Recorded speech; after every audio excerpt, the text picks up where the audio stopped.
নাগরিকদের ট্যাক্সের টাকায় এবং দেশের প্রয়োজনে ঋণ করা টাকায় দুইটাকে সমন্বিত করে জনগণ তার কাঙ্ক্ষিত উন্নয়ন পাবে, এটা জনগণের অধিকার আর এটা সরকারের দায়িত্ব। আমাদের একটা ব্যাড কালচার আছে, জনগণের টাকায় আমরা বিভিন্ন ধরনের স্থাপনা তৈরি করি আর ওখানে আমার বাপের নামটা আমি টানাই। একজন রাজনৈতিক কর্মী হিসাবে আমার লজ্জা হয় যে কোনো রাজনীতিবিদ, কোনো নেতা নেত্রী পালিয়ে গিয়েছেন এই শব্দটা ব্যবহার করতে আমার লজ্জা হয়। যারা জনগণের খেদমত করার দায়িত্ব এসে জনগণের মালিক বনে গিয়েছিলেন, তারা যখন মিথ্যা মালিকানা ছেড়ে কে কোন দিকে পালাবেন, সেই পালিয়ে যাওয়াটা এর চাইতে আমার কাছে মনে হয়েছে ভয়ঙ্কর রাজনৈতিক দৃষ্টিকোণ থেকে। কেন তারা পালাতে হলো কেন? তারা জানেন তারা কি পরিমাণ অপকর্ম করেছেন, মানুষের উপর জুলুম করেছেন, মানুষের হক নষ্ট করেছেন, সম্পদ লুণ্ঠন করেছেন, দেশের বাইরে টাকা পাচার করেছেন, অন্যায় অত্যাচার করেছেন। তাদের হাতে অত্যাচারিত হয়নি এমন একজন মানুষও বাংলাদেশে খুঁজে পাওয়া যাবে না। এমনকি তারা তাদের উপরে অত্যাচার করেছে। তাদের ইনফাইটে 450 মতো তাদের সহকর্মী তাদের হাতে মারা গিয়েছে। এরা কত ভয়ঙ্কর! যারা নিজেদের কর্মী একই প্লেটে যারা একসাথে ভাত খায় ভাগাভাগি করে, সেই লোকগুলা তার আপন কর্মীকে হত্যা করতে যাদের দ্বিধাবোধ হয় না, জনগণের বুকে ছুরি কিংবা গুলি চালাতে তাদের দ্বিধাবোধ হওয়ার কথা নয়। আল্লাহ তাআলার অশেষ মেহেরবানি, সেই 2009 সালের 10 জানুয়ারি থেকে শুরু করে 2024 সালের 4 আগস্ট পর্যন্ত স্বৈরাচারের বিরুদ্ধে আন্দোলন করতে গিয়ে অনেকেই তাদের মূল্যবান জীবন আল্লাহ তাআলাকে উপহার দিয়েছে। জাতি তাদের কাছে রেখে আল্লাহ তাআলার দরবারে দোয়া করি, যারা ঈমান নিয়ে নির্যাতিত হয়ে এভাবে দুনিয়া থেকে বিদায় নিয়েছে, আল্লাহ রাব্বুল আলামিন তাদের সকলকে শাহাদাতের উত্তম মর্যাদা দান করুন। বিশেষ করে ধারাবাহিক এই আন্দোলনের শেষ পর্বে এসে কোটা সংস্কারের দাবিতে যে আন্দোলন গড়ে উঠেছিল, বৈষম্য বিরোধী যে আন্দোলন দানা বেঁধে উঠেছিল, এই আন্দোলনকে দমাতে গিয়ে গায়ের জোরে অতীতের মতো দানবীয় রূপে নিজ দেশের জনগণের অর্থে কেনা অস্ত্র আর বুলেট নিজ দেশের জনগণের উপর যারা ছুড়ে মেরেছিল, এই বুলেটে যাত্রা হয়ে দুনিয়া থেকে যারা বিদায় নিয়েছেন, আমাদের প্রিয় জাতি তাদের কাছে চিরদিন ঋণী থাকবে। তাদের এই ঋণ পরিশোধ করার পুরো শক্তি আমাদের নেই। আল্লাহ তাআলার দরবারে দোয়া করি, আল্লাহ তাদেরকে শহীদের বিশেষ মর্যাদা দান করুন এবং তাদের আপনজনদেরকে আল্লাহ তাআলা উত্তম ধৈর্য ধরার তৌফিক দান করুন। এই হাজারো শহীদের পাশাপাশি লাখো লাখো তরুণ ছাত্র জনতা, আপামর মানুষ, 1.5 মাসের শিশু থেকে 90 বছরের বৃদ্ধ পর্যন্ত রাস্তায় নেমে যারা স্বৈরাচারের বিরুদ্ধে লড়াই করেছেন, আমি তাদের প্রতি গভীর কৃতজ্ঞতা জ্ঞাপন জানিয়েছি। বিশ্ব এখন আমাদেরকে হিংসা করে আমাদের উন্নয়ন দেখে। আরো বলতেন আমরা এখন উন্নয়নের মহাসড়ক মোটরওয়েতে আমরা উঠে গেছি। আজকে কি অবস্থা জাতি, সবগুলা ব্যাংক, আর্থিক প্রতিষ্ঠান একদম ফুকলা এবং ধ্বংস করা হয়েছে। বাঘ বাটুরা করে মা খালা ভাই বোন সবার মধ্যে বানরের পিঠা ভাগাভাগি করা হয়েছে। আজকে মাঝে মাঝে শুনতে হয় ব্যাংকের সর্বোচ্চ গার্জিয়ান ব্যক্তিটি বলেন যে কোনো সময় কয়েকটা ব্যাংক বন্ধ হয়ে যাবে। কাদের কারণ? এরা কারা? প্রত্যেকটি দেখবেন যে শাড়ির নিচে লুকানো ছিল।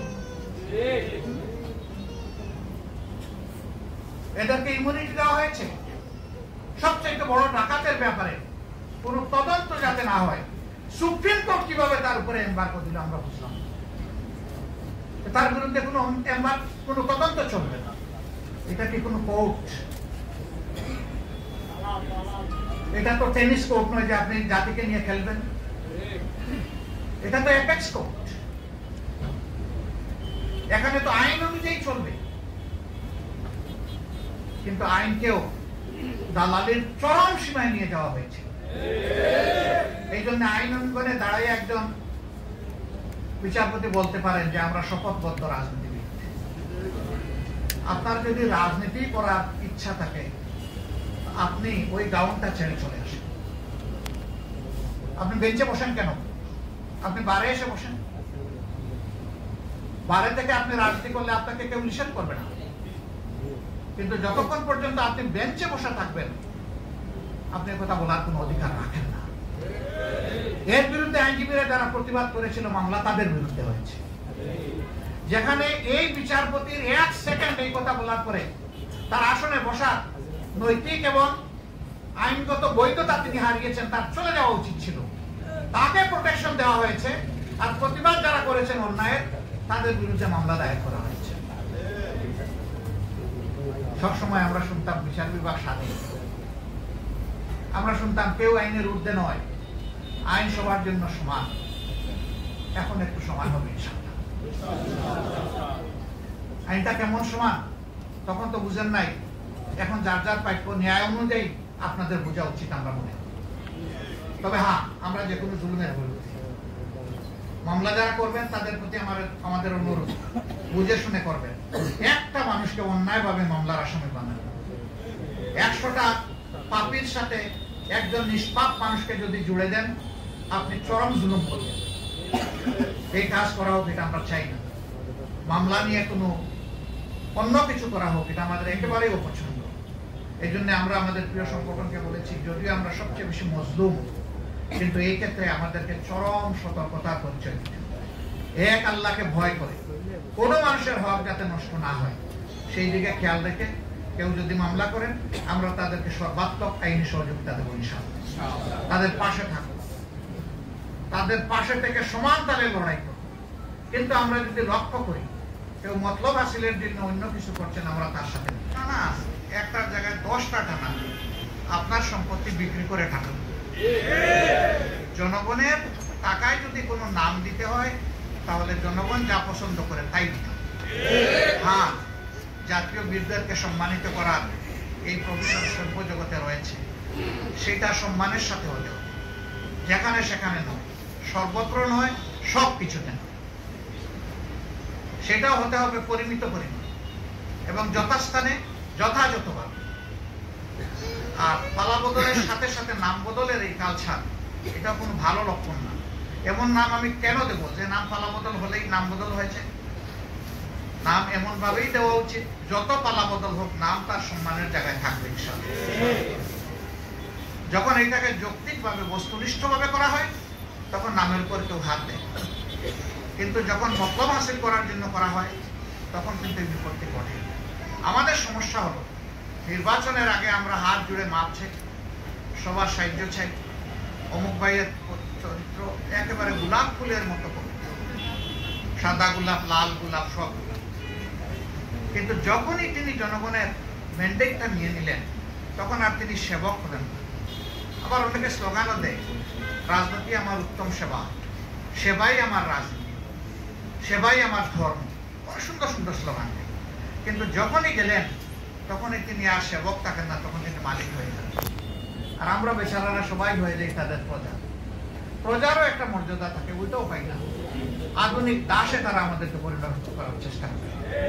এই দাসত্বের শৃঙ্খল ভাঙতে হবে। বিগত এই বৈষম্য বিরোধী আন্দোলনে ছাত্র যুবকরা নেতৃত্বের পুরোভাগে ছিল, কিন্তু গোটা জাতি তাদের সাথে ছিল। একজন মা তিনি বলেছেন, কারো দাস হয়ে দেশে বাঁচতে চাই না। আরেকজন মা কুলে 1.5 মাসের শিশু নিয়ে এসেছেন। সাংবাদিক বন্ধু প্রশ্ন করেছে, মা এ কি করলেন আপনি? 1.5 মাসের 25 শিশুকে কুলে নিয়ে এই রাস্তায় নেমে এসেছেন গুলির মুখে। মা বলতেছেন, আমার বাচ্চার 1.5 মাস বয়স হয়েছে, কিন্তু যাদের বাচ্চার বয়স হয়েছে 14, 16, 18, 20, তাদের মতো তো আমার একটা বাচ্চা নাই। আমার বাচ্চাকে এই গৌরবজনক ইতিহাস থেকে আমি আলাদা করতে চাই না, বঞ্চিত করতে চাই না। 20 বছরের যুবক যদি গুলি খেয়ে শহীদ হয় আল্লাহ ইচ্ছা করলে আমার বাচ্চাকেও শহীদ হিসাবে কবুল করবেন। এই আন্দোলন কিন্তু এভাবেই তার শক্তি খুঁজে পেয়েছিল। এইটা কারো মোটিভেশনে হয়নি, বরঞ্চ যারা জুলুম করেছিলেন জুলুমের বিস্ফোরণ ঘটেছিল। সম্মানিত ভাই ও বোনেরা, মাগরিবের সময় আসন্ন, সভাপতি তার মূল্যবান বক্তব্য রাখবেন। আমি শুধু আপনাদের কাছে অনুরোধ করবো, দেশটা আমাদের সবার, আসুন আমরা দেশটাকে সবাই মিলে ঐক্যবদ্ধ হয়ে গড়ে তুলি।